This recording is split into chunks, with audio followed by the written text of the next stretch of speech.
Good morning সকলকে।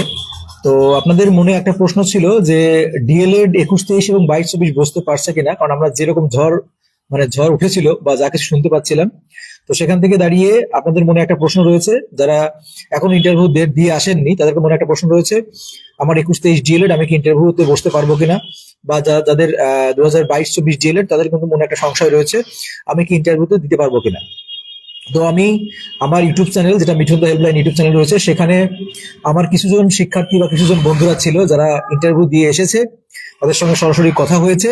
তো চিন্তার কোনো কারণ নেই, যারা 21-23 এবং 22-24 ডিএলএড রয়েছেন তারা নিশ্চিন্তায় নির্বিঘ্নে ঠান্ডা মস্তিষ্কে ঠান্ডা মাথায় প্রিপারেশন নিন। আপনারা অবশ্যই আপনাদের ইন্টারভিউ যখন ডেট পড়বে বা আপনার ডিস্ট্রিক্ট যখন হবে তখন অবশ্যই ইন্টারভিউ দিতে পারবেন। আবারও বলছি, আপনারা নিশ্চিন্তে ইন্টারভিউ দিতে পারবেন।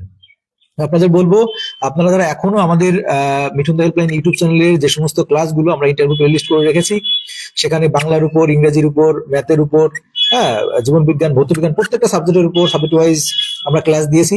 যারা ক্লাসগুলো দেখেননি অবশ্যই অন্তত ইন্টারভিউ দেওয়ার আগে দেখে যাবেন। প্লেলিস্ট করে দেওয়া আছে, অথবা টেলিগ্রাম গ্রুপে দেওয়া আছে। ক্লাসগুলো না দেখলে অনেক মিস করবেন। কেন বলছি মিস করবেন? কারণ আমরা ওখান থেকে দেখতে পাচ্ছি প্রচুর কোশ্চেন শিক্ষার্থীরা এসে বলছে, আপনারা শুনতেই পাচ্ছেন। তো এই জন্যই বলছি বারবার একটা কথাই, আপনারা অবশ্যই ওই ক্লাসগুলো দেখবেন।